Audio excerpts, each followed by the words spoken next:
Okay ji. The three categories of fibrous joints, these are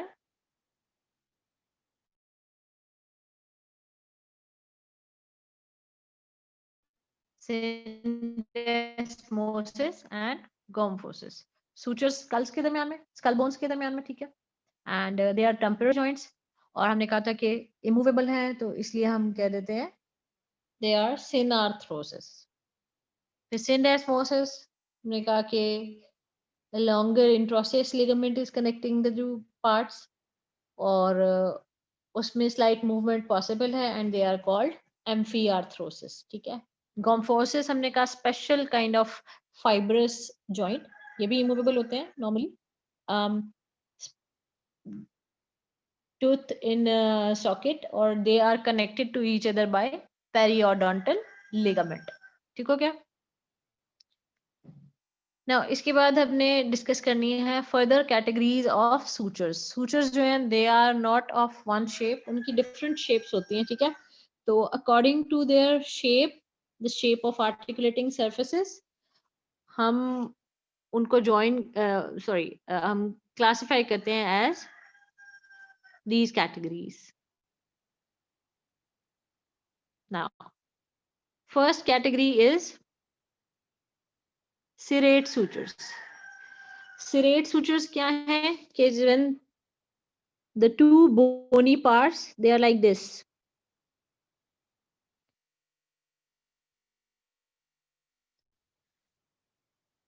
The two bony structures, they are connecting to each other, और जो opposing surfaces हैं जिनके दरमियान में joint बनना है, their shape is just like a saw. तो ये जो suture है इसकी example आपके सामने है sagittal suture. Two parietal bones are connected to each other by this sagittal suture. तो ये जो midline suture आपको नजर आ रहा है, this is an example of serrate suture. Then we have a denticulate suture.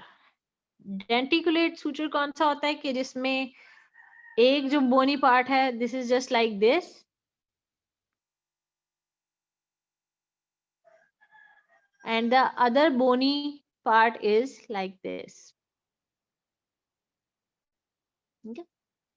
So these are the two bones, और उनके दरमियान में जो स्ट्रक्चर बन रहा है, ठीक है, वो इस तरह से है कि एक जो पार्ट है it looks like a tooth, और दूसरे का जो पार्ट है it looks like a socket. लेकिन ये एक 3 डायमेंशनल स्ट्रक्चर नहीं है, फ्लैट बोन है. तो फ्लैट बोन में, फ्लैट फॉर्म में ये जो टूथ लाइक प्रोसेस हमें नजर आता है और सॉकेट नजर आता है, तो उसको हम कहते हैं डेंटिकुलेट सूचर. राइट. एग्जाम्पल है जी लैम्डॉइड सूचर. लैम्डॉइड सूचर आप तो बैक ऑफ द स्कल नजर आ रही है, जिसमें ऑक्सीपिटल बोन और दोनों पैराइटल बोन्स के दरमियान में जो सूचर है, दिस इज लैम्डॉइड सूचर. ठीक है. So first is serrate suture, and example is sagittal suture, which is present between the two parietal bones in the sagittal plane. Second is denticulate suture. Denticulate suture is present here between the parietal and occipital bone. Third category है squamous sutures.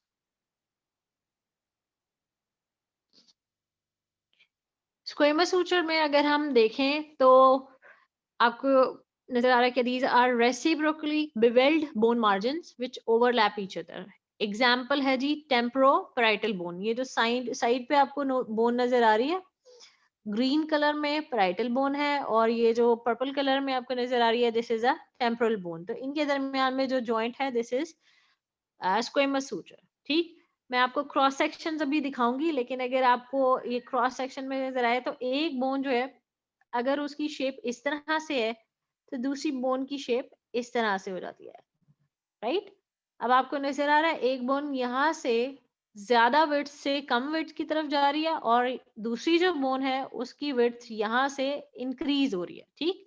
तो इस term को हम कहते हैं reciprocally bevelled suture, कि एक bone जो है ना वो जहां से पतली होना शुरू होती है वहां से दूसरी बोन थिक होना शुरू होती है. ठीक. तो एक दूसरे को ये बैलेंस कर देते हैं और इस तरह से एक सूचर बन जाता है. राइट. So squamous suture की example है this one which is called temporoparietal suture. Then we have plain suture. Plain suture में यही है कि दोनों जो सरफेसेस हैं, जो दोनों मोनी स्ट्रक्चर्स हैं, वो इस तरह से भी देख लो, और अगर क्रॉस सेक्शन में भी हम देखें तो दोनों जो है ना वो बिल्कुल प्लेन है और उनके दरमियान में सूचर लिगामेंट्स जो है वो इनको कनेक्ट कर रहे हैं, ठीक है. So these are plain suture. यहाँ पर आपको जो नजर आ रहा है दिस इज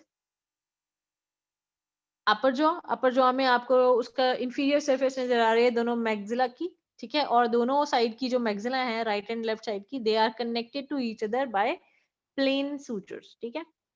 इंटरमैक्सिलरी सूचर या intermaxillary joint, they are the example of plain suture.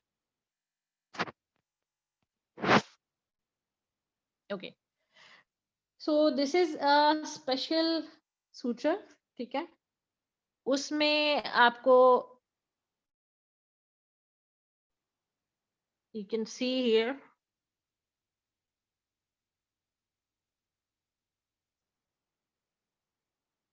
sphenoid bone और वोमर नजर आ रही है. मैं आपको बता देती हूँ कि ये इस तरह से एक का बोन का वेज इस तरह से है और दूसरी के ऊपर ये इस तरह से फिट हो रहा है, ठीक है. So one bone is like this कि उसकी इंफीरियर सरफेस पे आपको एक वेज सा नजर आएगा, ठीक है, और वो जो वेज है वो दूसरी बोन के ग्रूव के अंदर फिट हो रहा है, ठीक. तो इसकी एग्जांपल यही है. स्कल क्योंकि हम लोगों ने डीपीटी 3 को पढ़ानी है, आपके थर्ड सेमेस्टर में पढ़ानी है, तो तब जाके आप लोगों को जो है ना वो इन बोन्स की शेप का ज्यादा अच्छा आइडिया हो जाएगा. बट अभी फिलहाल आप लोगों ने इनकी एग्जांपल जरूर करनी है क्योंकि सूचर्स की क्लासिफिकेशन और एग्जांपल्स में सारी स्कल की एग्जांपल ही आती है, ठीक है. सो मेन आपको नेम्स तो आते होंगे लेकिन ये वाली एग्जांपल जो है ना वो आप ऐसे ही याद करेंगे. सो this is called ways in groove suture, या जिसको हम दूसरा टर्म यूज करते हैं शिंडलेसिस, ठीक.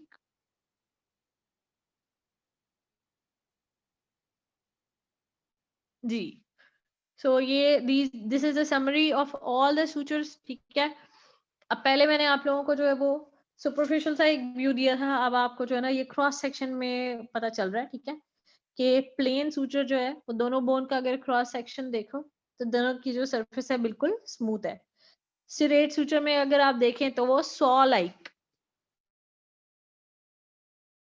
स्क्वेमस सूचर में यही है कि एक की अगर विड्थ कम हो रही है, यानी यहाँ पर देखें कि एक बोन जो है ना वो पतली हो रही है अगर, तो थिकनेस कम हो रही है, तो दूसरी की थिकनेस बढ़ रही है, और एक दूसरे को इस तरह से ये लोग बैलेंस कर देते हैं, तो ये बोन जो है ना वो बिल्कुल इक्वल विड्थ में आ रही है, ठीक. जो जॉइंट बनने के बाद ये बिल्कुल एक स्मूथ सरफेस बन जाती है, तो एक दूसरे की शेप को जो इस तरह बैलेंस कर रही है, तो इसको हम कह देते हैं स्क्वेमस सूचर. उसके बाद ये आपको एग्जाम्पल मिल गई डेंटिकुलेट सूचर की. थिकनेस वाइज तो आपको वैसे नहीं नजर आता, लेकिन अगर सुपरफिशियल व्यू में देखें तो आपको एक टूथ लाइक प्रोसेस नजर आ रहा है और दूसरे का सॉकेट, फिर अगले का सॉकेट बन जाता है तो इसका टूथ लाइक प्रोसेस बन जाता है. सो ये वाला जो जॉइंट है this is called denticulate suture. And then vomer और स्फीनॉइड बोन के दरमियान में ये जो वेज और ग्रूव वाला सूचर बन रहा है, ठीक है, उसको हम कह देते हैं शिंडलेसिस या वेज एंड ग्रूव सूचर. बाकी जो ये तो सूचर की कैटेगरीज थी. फिर हमारे पास जो सेकेंड मेन फाइब्रस जॉइंट की क्लासिफिकेशन थी दैट वाज सिंडेस्मोसिस. हमने कहा इंटरओसियस लिगामेंट कनेक्ट करेगा, और जहां पर पेरियोडोंटल लिगामेंट कनेक्ट करेगा पेग एंड सॉकेट जॉइंट, जिसको हम कहते हैं गॉम्फोसिस, ठीक. So these are the different categories of fibrous joints. अभी हमारी फाइब्रस जॉइंट्स की जो क्लासिफिकेशन है और फर्दर डिवीजन है वो हमने कंप्लीट कर लिया. The next category we are going to discuss in detail is cartilaginous joints. Right. So cartilage जो है वो मैंने आपको बताया हाइलाइन कार्टिलेज और फाइब्रो कार्टिलेज, ये दो कार्टिलेज इन्वॉल्व हैं कार्टिलेजिनस जॉइंट में. इलास्टिक कार्टिलेज कभी भी जॉइंट फॉर्मेशन में नहीं होता, वो आपको पता है कि उसकी कुछ रेयर प्लेसेस हैं, ठीक है, जहां पर हमने 3 जगहों पे याद किया था कि पिन्ना में, ऑडिटरी ट्यूब में और एपिग्लॉटिस में कार्टिलेज वाला जॉइंट होता है, ये सॉरी इलास्टिक कार्टिलेज होता है, ठीक है, उसकी अपनी एक फंक्शन है. So joint formation में we have two cartilages, hyaline cartilage and fibrocartilage. तो जहां पर hyaline cartilage involve होगा, so that will be the, what is this?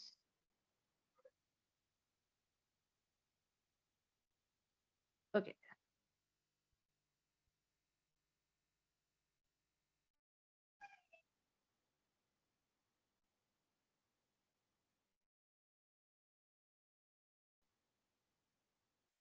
जी, तो जहां पे भी हाइलाइन कार्टिलेज इन्वॉल्व होगा जॉइंट फॉर्मेशन में, we will call it a primary cartilaginous joint, और also the second name is सिनकॉन्ड्रोसिस.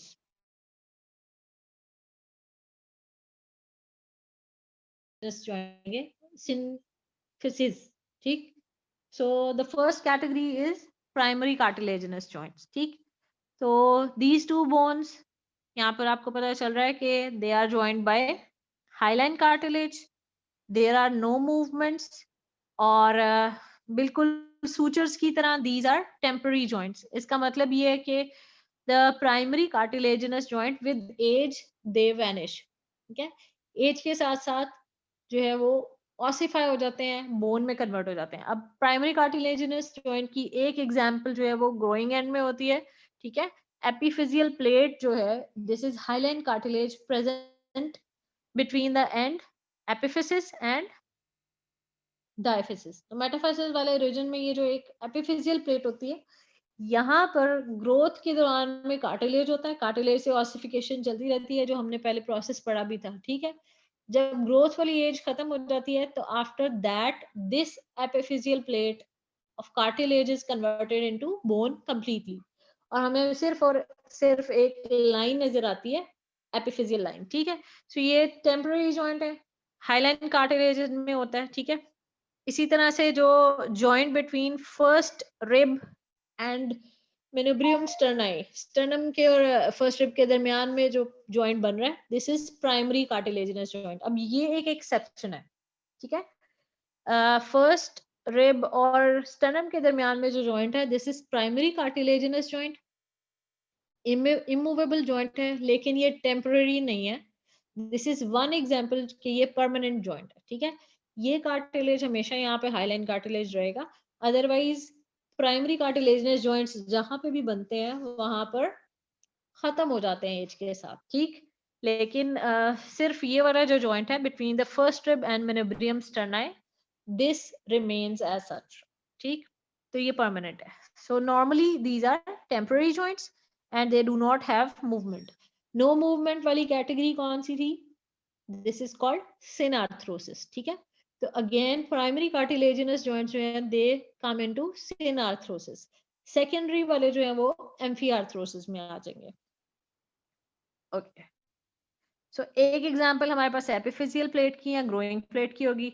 एक एग्जांपल हमारे पास फर्स्ट स्टर्नोकॉस्टल जॉइंट, यानी स्टर्नम और फर्स्ट रिब के दरमियान में जो जॉइंट बन रहा है, ये वाली आ गई, ठीक. एग्जांपल्स आपने जो है ना वो साथ साथ इनकी करनी है, ठीक. This diagram shows you only the first sternocostal joint. This is synchondrosis because the two bony parts are connected. The cartilage and bony part, sorry, is connected by cartilage. But here in the rest of the ribs, the costal cartilage is connected to sternum by synovial joints. ठीक है? So हमारे पास सिर्फ और सिर्फ first sternocostal joint जो है, this is the category of synchondrosis. Right. Second type of cartilaginous joints जिनको हम secondary cartilaginous joint कहते हैं, और इनका दूसरा नाम क्या है? Symphysis. Simply इनको हम symphysis भी कह सकते हैं, ठीक है. Symphysis are the joints, cartilaginous joints, where two bony parts are connected to each other by a fibrocartilage disc. You can see here two hip bones anteriorly they are connected to each other. Pubis जो है दोनों की आपस में मिल रही हैं और उनके दरमियान में एक फाइब्रोकार्टिलेजिनस डिस्क है, तो इसको हम कह देते हैं सिम्फिसिस प्यूबिस। इस जॉइंट का नाम ही सिम्फिसिस प्यूबिस है। इसके अलावा बॉडी ऑफ द वर्टिब्री के दरमियान में जो जॉइंट्स बन रहे हैं, they have fibrocartilaginous disc in between them, ठीक। तो इन इंटरवर्टिब्रल जॉइंट की भी एग्जांपल जो है वो सिम्फिसिस में या सेकेंडरी कार्टिलेजिनस जॉइंट्स में आती है। मूवमेंट इज पॉसिबल, ठीक है। So they are included in the amphiarthrosis category. एक और वेरी इंपॉर्टेंट थिंग के दरमियान में जो डिस्क है, दिस इज फाइब्रोकार्टिलेज डिस्क, लेकिन थोड़ा सा जो मूवमेंट है उसको मेंटेन करने के लिए और बोनी सर्फेसिस को जो कवर किया हुआ है वो एक स्मॉल लेयर है। ये आपको नजर आ रहा है कि एक ये लेयर है, एक ये लेयर है, और दरमियान में ये फाइब्रोकार्टिलेज की डिस्क नजर आ रही है, ठीक है। तो ये जो दरमियान में डिस्क है ये फाइब्रोकार्टिलेज है, लेकिन जो बोनी सर्फेसिस हैं they are covered by a thin layer of hyaline cartilage also. Hyaline cartilage जो है ना वो थोड़ी सी एक स्लिपरी सी कंसिस्टेंसी आ जाती है, और it also protects the articulating surfaces from friction. तो सेकेंडरी कार्टिलेजिनस जॉइंट की इंपॉर्टेंट बात क्या है कि मेन जो कार्टिलेज है जो कनेक्ट कर रहा है दिस इज फाइब्रोकार्टिलेज, लेकिन hyaline cartilage is also present on the surface of the articulating surfaces, ठीक। तो ये these are the important features of secondary cartilaginous joint and commonly they are midline joint, क्योंकि vertebrae भी intervertebral joint जो body के दरमियान में बन रहे हैं these are midline। दोनों hip bones के दरमियान में भी ये midline joint बन रहा है symphysis pubis। हिप बोन के लिए जो बाकी जॉइंट्स बन रहे हैं दूसरी बोन्स के साथ these are synovial joints। इसी तरह से वर्टिब्री के जो प्रोसेसेस के दरमियान में ये जो जॉइंट्स आपको नजर आ रहे हैं these are synovial joints। So सिर्फ और सिर्फ between the bodies of vertebrae and between the pubic bones there is symphysis or secondary cartilaginous joint। चलें जी। Now the third most important category, मैं अभी आप लोगों को सिर्फ थोड़े से कैरेक्टरिस्टिक्स बता देती हूँ साइनोवियल जॉइंट के, and then in the next class we will discuss the details of synovial joint, its classification and everything. So important things जो आपने याद रखनी है, these are the 1 minute. Okay, synovial joint जो है ना वो थर्ड कैटेगरी है जॉइंट्स की, और मैंने आपको अभी बताया था synarthrosis which are immovable joint, amphiarthrosis which are slightly movable joint, and synovial joint जो है these are called diarthrosis। Diarthrosis are those joints which are highly movable, इनमें बहुत सारी movements होती हैं।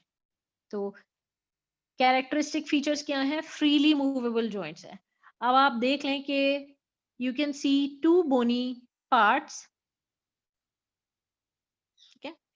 ये आपको एक बोनी पार्ट ये नजर आ रहा है और दूसरा वाला ये नजर आ रहा है। बोनी पार्ट्स के ऊपर अगर आप देखें तो यू कैन सी के इनके ऊपर जहां पर जॉइंट बनना है वहां पर the surface is covered by articular cartilage. This is hyaline articular cartilage. Hyaline articular cartilage होता है, इनके दरमियान में ये जो थोड़ी सी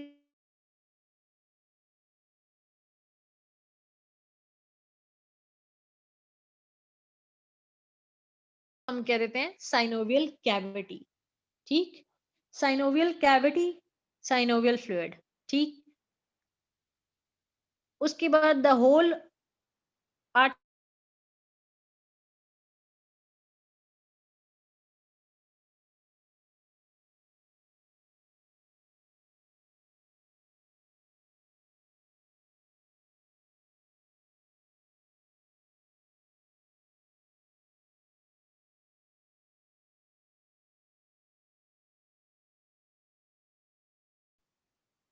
जी।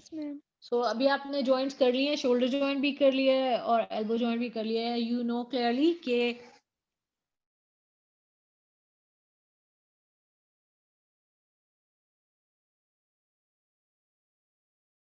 कैप्सूल, फाइब्रस कैप्सूल की इनर लाइनिंग जो है, इनर साइड पे मेम्ब्रेन, साइनोवियल मेम्ब्रेन जो है it is lining the inner surface of fibrous capsule joint cavity की तरफ होती है, लेकिन आर्टिकुलर कार्टिलेज को कवर नहीं करती, ठीक है। आपको सिर्फ और सिर्फ यहाँ पे नजर आ रही है या यहाँ पे नजर आ रही है, ये आर्टिकुलर कार्टिलेज के ऊपर नहीं होती, ठीक। साइनोवियल मेम्ब्रेन का क्या क्या काम है? जैसे एक लुब्रिकेंट होता है, आपके पास कार्स का आइडिया है कि कार्स में लुब्रिकेंट जो है ना, उसका काम है कि वो पार्ट्स की रेजिस्टेंस और जो फ्रिक्शन है बेसिकली उसको कम करे। उसी तरह से साइनोवियल फ्लूइड जो है that is produced by synovial membrane, और उस साइनोवियल फ्लूइड का काम भी यही है कि वो दोनों बोनी पार्ट्स के दरमियान में फ्रिक्शन को कम करे। बाकी आर्टिकुलर कार्टिलेज जो हाइलाइन कार्टिलेज है वो भी स्लिपरी होता है, तो दोनों बोन्स के दरमियान में मूवमेंट होती है और स्लिपरी एक सरफेस बन जाती है, ठीक है। इसीलिए फ्रिक्शन नहीं होती और बोन डैमेज भी नहीं होती। So freely movable joints, fibrous capsule, articular surfaces are covered by articular cartilage which is hyaline cartilage. There is a joint cavity. Joint cavity की जो inner lining है वहां पर synovial membrane है, outer lining पे capsule है। और ये जो 7 features मैंने अभी आपको बताए हैं, these are the characteristic features of synovial joint. So here we come to an end of this lecture.